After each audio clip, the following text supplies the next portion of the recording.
रामकृष्ण संघ के सन्यासियों का दिव्य जीवन 17वां संस्करण मई 2017 स्वामी भास्करानंद जी द्वारा लिखित, ब्रह्मचारी चिदात्म चैतन्य द्वारा अनुवादित। सदाचार की विजय होती है। स्वामी शारदेश्वरानंद जी महाराज कामारपुकुर आश्रम के बहुत वर्षों तक अध्यक्ष थे। कामारपुकुर भगवान श्री रामकृष्ण देव का जन्म स्थान है। एक दिन दोपहर में एक व्यक्ति स्वामी शारदेश्वरानंद जी महाराज से भेंट करने के लिए आया। उसने कहा, मैं आश्रम में अतिथि के रूप में 2-3 दिन रहना चाहता हूँ। रामकृष्ण संघ के नियमानुसार अपरिचित व्यक्ति को आश्रम में रहने नहीं दिया जाता। यदि कोई आश्रम में अतिथि के रूप में रहने का इच्छुक है तो उसे संघ के किसी साधु का परिचय पत्र आवश्यक है। इसलिए महाराज ने उस व्यक्ति से पूछा, क्या तुम्हारे पास हमारे किसी सन्यासी द्वारा दिया गया कोई परिचय पत्र है? उसने कहा, नहीं। महाराज ने कहा, हमें खेद है, बिना परिचय पत्र के हम आश्रम में किसी को रहने की अनुमति नहीं देते। महाराज की बातों से वह बहुत क्रोधित हो गया और चिल्लाकर बहुत देर तक महाराज को अपशब्द कहता रहा। आश्रम के कुछ भक्त एवं सन्यासी वहां उपस्थित थे। उन लोगों ने देखा कि वह व्यक्ति महाराज का असहनीय अपमान कर रहा है, किंतु महाराज पूर्णतः शांत और निर्विकार थे। उसके दुर्वचन शांत होने के बाद महाराज ने शांतिपूर्वक एक सन्यासी से कहा, इन्हें प्रसाद दो। वह बिना प्रसाद लिए ही तुरंत वहां से चला गया। अगले दिन सुबह वह व्यक्ति आश्रम में आया। स्वामी शारदेश्वरानंद जी महाराज कुर्सी पर बैठे हुए थे। वह सीधे महाराज के पास जाकर उनके चरणों में गिर पड़ा। उसके बाद वह हाथ जोड़कर बोला, महाराज, मैं कोलकाता का एक डाकू हूँ। वह कोलकाता और उसके निकटवर्ती स्थानों का कुख्यात डाकू था और पूरे राज्य के लोग उसके नाम से परिचित थे। लेकिन इसके पहले आश्रम के किसी व्यक्ति ने उसे नहीं देखा था। उसने महाराज से कहा, आपके आश्रम का एक पड़ोसी आश्रम का विरोधी है। आपको अपमानित करने के लिए उसने मुझसे सौदा किया था, इसलिए मैंने आपके साथ अपमानजनक व्यवहार किया। आप निस्संदेह एक महान संत हैं, क्योंकि जिस प्रकार की अभद्र भाषा का प्रयोग मैंने किया था उससे कोई भी क्रोधित हो जाता, किंतु आप पूर्णतः अविचलित रहे। मुझे क्षमा कीजिए और आशीर्वाद दीजिए। स्वामी शारदेश्वरानंद जी महाराज ने उस डाकू को सांत्वना दी और उसे भोजन करने के लिए कहा, लेकिन उसने उत्तर दिया, यदि आप अनुमति दें तो भविष्य में मैं अपनी पत्नी के साथ पुनः आऊंगा। तब क्या आप हमें इस पवित्र आश्रम में 1-2 दिन रहने की अनुमति देंगे? महाराज ने सहमति दी। परवर्ती काल में वह डाकू अपनी पत्नी के साथ आश्रम में आया और आश्रम के अतिथि गृह में कुछ दिन रहा। इस दौरान वह प्रतिदिन सुबह स्नान करने के पश्चात मंदिर में बैठकर अपनी कंठस्थ श्री चंडी के बहुत से स्तोत्रों का पाठ करता था। सभी साधु एवं भक्त वृंद उसकी ईश्वर भक्ति को देखकर आश्चर्यचकित हो गए। बुरे कर्म का प्रभाव। कर्म सिद्धांत के अनुसार अच्छा कर्म अच्छा और बुरा कर्म बुरा फल देता है। इस कर्म का फल हमें अविलंब प्राप्त होता है। उदाहरण के लिए, यदि मैं अपने हाथ को आग में डालूं तो वह तुरंत जल जाएगा।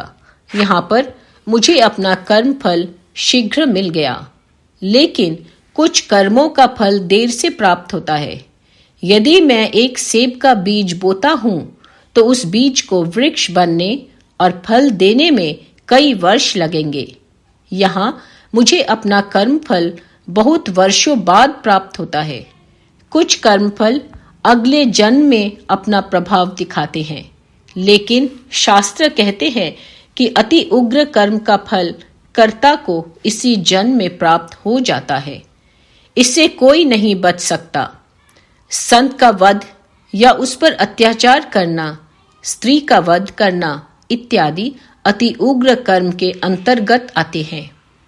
हमारे संघ के एक वरिष्ठ सन्यासी थे। वे पश्चिम बंगाल के किसी आश्रम के अध्यक्ष थे। महाराज स्वभाव के बहुत ही सरल थे, लेकिन एक पड़ोसी प्रायः उनको सताया करता था। पड़ोसी बहुत ही चिड़चिड़ा स्वभाव का था और बारंबार छोटे छोटे बहानों से महाराज को अपशब्द कहा करता था। महाराज का झगड़ा करने का स्वभाव नहीं था।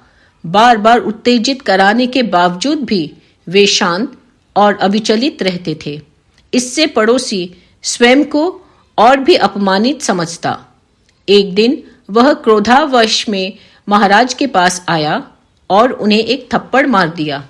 हमारे देश में इस प्रकार का व्यवहार कोई सोच भी नहीं सकता, लेकिन महाराज ने न तो कुछ कहा और न ही कुछ किया। उन्होंने शांतिपूर्वक अपमान सह लिया। इस घटना के बहुत दिनों के बाद आश्रम द्वारा संचालित बाढ़ राहत कार्य के लिए मुझे उस आश्रम में जाना पड़ा। वहां मैं पहली बार गया था। तब वे वयोवृद्ध सन्यासी जीवित नहीं थे। मैं साधु निवास के द्वितीय मंजिल के एक कमरे में ठहरा था। एक दिन मैंने अपने कमरे के खिड़की से बाहर देखा। मुझे पड़ोसी के मकान का बरामदा दिखाई दिया। मैंने वहां बहुत काले, दुबले और झुके हुए वृद्ध व्यक्ति को देखा। वह देखने में भयावह दिख रहा था। उसका बायां हाथ तो ठीक था, किंतु दायां हाथ टेढ़ा और सूखी डाली जैसा था, मानो उसका दायां हाथ उसके शरीर के एक भाग से जुड़कर ढीला लटका रहा हो। वह विचित्र दिखने वाला व्यक्ति अपने बाएं हाथ से जमीन पर गिरी हुई पत्तियों को धीरे धीरे एकत्र कर रहा था। तदनंतर अपने साधुओं से पूछा कि वह वृद्ध व्यक्ति कौन है। उन्होंने कहा, यह वही व्यक्ति है जिसने बहुत वर्षों पूर्व हमारे महाराज को दाएं हाथ से थप्पड़ मारा था। इस घटना के कुछ दिनों बाद उसका दायां हाथ लकवाग्रस्त होना शुरू हो गया। अंततः वह पूर्णतः कृश और वृक्ष की डाली जैसा सूख गया। हमने सुना है कि वह विभिन्न चिकित्सकों के पास गया, लेकिन कोई उसे ठीक नहीं कर सका। यह अति उग्र कर्म का उदाहरण है। बुरा कर्म करने वाला कर्म सिद्धांत के अटल नियम से किसी भी प्रकार नहीं बच सका। कर्मफल पूरे वेग से दंड देने के लिए उसके पास आया। शोकार्त व्यक्ति को सांत्वना कैसे दे? हमारे एक सन्यासी महाराज को नई दिल्ली के आश्रम का अध्यक्ष बनाया गया था। उनकी उम्र 40 वर्ष की थी। उस आश्रम में बहुत से भक्त थे। कभी कभी कोई अपने प्रियजनों की मृत्यु के बाद शांति एवं सांत्वना के लिए महाराज के पास आते थे, लेकिन वे सांत्वना देने में स्वयं को असमर्थ अनुभव करते थे। उनको लगता था कि वे कितने भी सांत्वनापूर्ण शब्द क्यों न कहें, एक माँ जिसने अपना एकमात्र बच्चा खो दिया हो, उसे किसी प्रकार की भी ढाढ़स नहीं बधाया जा सकता। अध्यक्ष महाराज हमारे संघ के एक वयोवृद्ध एवं संत स्वभाव के सन्यासी स्वामी शारदेशानंद जी महाराज 1814 से 1981 की बहुत श्रद्धा भक्ति करते थे। स्वामी शारदेशानंद जी महाराज उस समय हमारे वृंदावन आश्रम में थे। वे श्री मां शारदा देवी के शिष्य थे। वृंदावन नई दिल्ली से अधिक दूर नहीं है। एक बार दिल्ली आश्रम के अध्यक्ष महाराज जब स्वामी शारदेशानंद जी महाराज से मिलने गए तो उन्होंने पूछा, महाराज, शोकार्त व्यक्ति जब मेरे पास सांत्वना के लिए आते हैं तो मैं किस प्रकार से उन लोगों को सांत्वना दूं? मुझे समझ में नहीं आता कि मेरे शब्द किस प्रकार उन्हें समुचित सांत्वना दे सकते हैं। मुझे वे शब्द अपूर्ण लगते हैं। स्वामी शारदेशानंद जी महाराज ने उत्तर दिया, तुम्हें कुछ भी कहने की आवश्यकता नहीं है। इतने वर्षों के साधु जीवन में तुम्हें अवश्य कुछ आंतरिक शांति प्राप्त हुई होगी।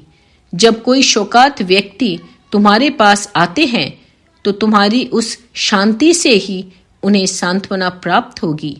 केवल तुम्हारी उपस्थिति मात्र से ही उनका मन धीरे धीरे और स्थिर हो जाएगा। जय श्री माँ।